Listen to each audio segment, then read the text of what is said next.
So I know this horse has been absolutely beat to death and buried in an unmarked grave, but we finally seem to have some definitive teams that are courting Kyle Busch, the most talked about free agent since Dale Jr.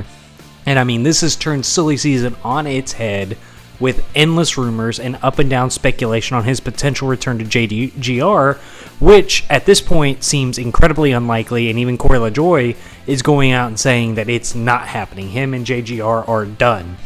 But Adam Stern has given us a list of names that seem to be the suitors talking to Kyle Busch. Now, Stern framed this as potential names talking to them, and not outright fact that he is having discussions with them. But when you look at the list of names and compare to what manufacturers Corey LaJoie mentioned that Kyle Busch would be talking to, it seems to match up pretty well. You know, we have 2 Chevy teams in Kaulig and Childress, and a Ford in Stewart-Haas Racing, and another Toyota in 2311.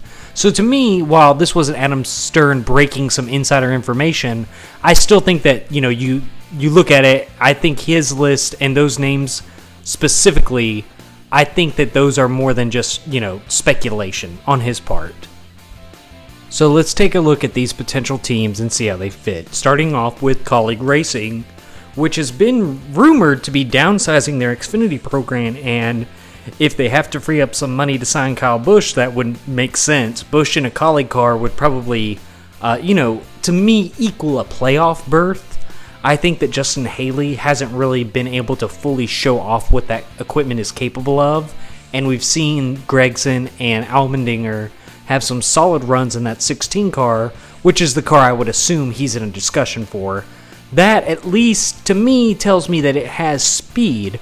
I think of all the options, this is the weakest and least enticing if I'm Kyle Busch, but there's potential here to become the face of a practically new and fan favorite team.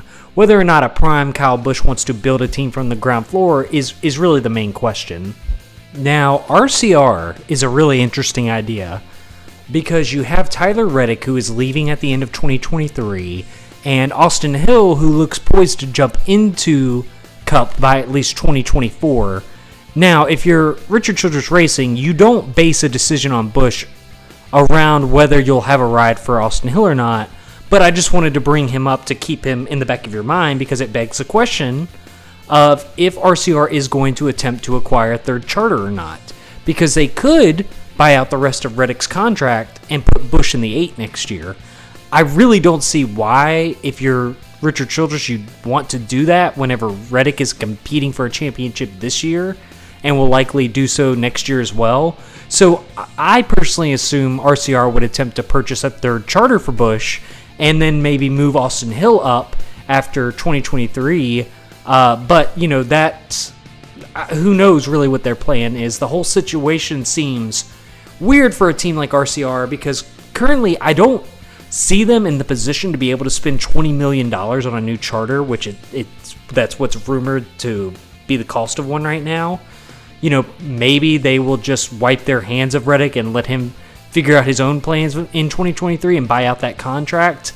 That seems to be the most likely scenario if they landed Busch, because I really just don't see where he's going to be able to come up with $20 million for a new charter. Personally, what I would do, but I can see how I would rather drop 1 year of Tyler Reddick for multiple years of Kyle Busch, instead of not having Kyle Busch, keeping Reddick for 1 year, and then putting Austin Hill in the 8 for multiple years. And that's no offense to Austin Hill. He's a solid driver, but he's not Kyle Busch, and Kyle Busch is still in his prime. He's still even said he's got 7 years left in him. 7 years of Kyle Busch at RCR. I mean, if I'm Richard Childress, that makes me salivate. That's not a bad consolation prize if you lose Tyler Reddick. You never know what can happen, though. Maybe those rumors, or I would say more so speculation from fans about Dale Jr.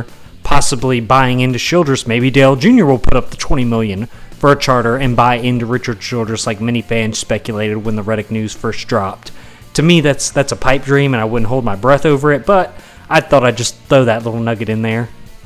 Stewart-Haas has been the name thrown around the most, with potentially 2 rides open for next year. They have the most leeway. They can either cut ties with an underperforming Custer, or maybe Almirola will change his mind again and decide to retire.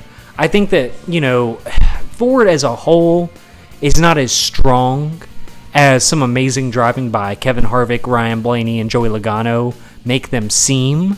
SHR, I think, will find the speed with a guy like Kyle Busch in their car, and I think he'll be able to contend for championships in this equipment, even though I do consider it a slight downgrade to JGR. But even if he goes somewhere and it's a downgrade in equipment, I think that there's a potential for greater performance from Kyle Busch, because I've personally been saying for a couple of years now, I think that Kyle Busch really needs a change of scenery. He just, how some athletes, they kind of hit a plateau and can't push forward even though their body tells them they can.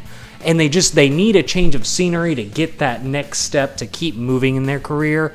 I could see that kind of situation for a guy like Kyle Busch who just needs a change. And I think a place like Stewart-Haas, where the equipment is not a significant downgrade, I think that would be like a good mix. And I know there's a lot of rumors about that got simmered because of Greg Zipadelli's comments to the media, where he said he expects both Custer and Almirola to be back next year. But to me, those comments didn't seem like he had those contracts printed and ready to be signed. I would say more than likely they are in active talks with Kyle Busch, who has multiple suitors, obviously, and are currently in a bidding war. And if they can't sign Busch, they will stick with Custer. And I don't think that they want to alienate Custer or his sponsors for next year going forward. So, to me, I think Greg Zipadelli said the least controversial thing he could possibly say in the media to just kind of help the situation as a whole. To me, the most likely situation is Kyle Busch jumps across the Toyota strategy table and moves to 2311 Racing next year.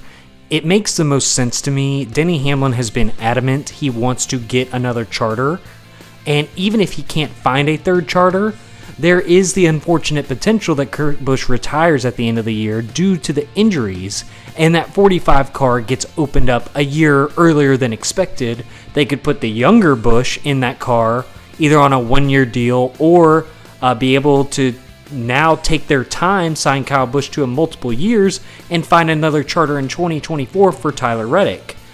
And if I'm Kyle Busch, I'm not just signing a 1-year deal. I'm trying to lock down with this growing team for multiple years. I think this presents him with the best opportunity to win right away and keeps him in the Toyota camp. And,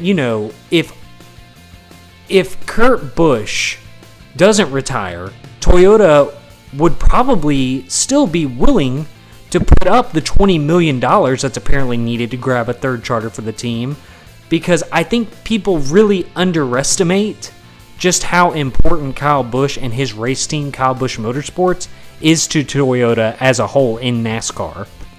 I think that Toyota is willing to put up that kind of money and do whatever it takes to keep Kyle Busch, and David Wilson seems as desperate as much, because Kyle Busch Motorsports is a major cornerstone in the TRD development process. And if Busch signs with Chevy or Ford, then that means Toyota loses KBN. Then you got to think, what do they do with John Hunter Nemechek, Chandler Smith, Corey Heim, and Sammy Smith? They have to relocate all those drivers out of KBM, because these are Toyota development drivers. Their contracts are with Toyota. They will be voided if KBM is no longer a Toyota team. I guess you could find another truck team that's willing to make the switch to Toyota or start a new one, but I mean that's such a hassle when you really think about it. And probably if this were to happen, what would more than likely end up happening is they'd have to move all 4 of them up to Xfinity, which in all honesty isn't the worst idea. I think all 4 of them would thrive in Xfinity. I just don't know where you put them, because Joe Gibbs Racing, I guess you'd have to get rid of Brandon Jones. I don't know if Toyota really cares that much about that, but it's still something that you got to consider.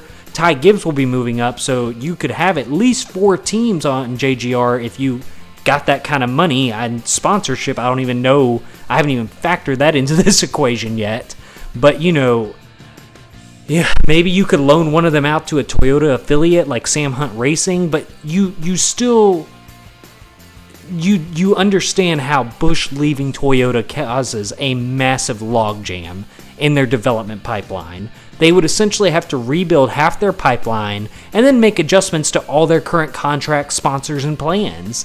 There's so many moving parts to all this, and while I'm sure, they could figure it out, and they probably already have, smarter people than me have, it still just seems like the easiest thing to do for everyone involved is to do anything and everything possible to keep Kyle Busch in a Toyota. But, I know everybody's getting tired of talking about Kyle Busch. I'm personally loving all these nonstop rumors and just the speculation involved with everything. But what do you guys think? Which of these teams do you want to see Busch race for in 2023? Tell me what you think in the comments, and I hope all of y'all have a great day.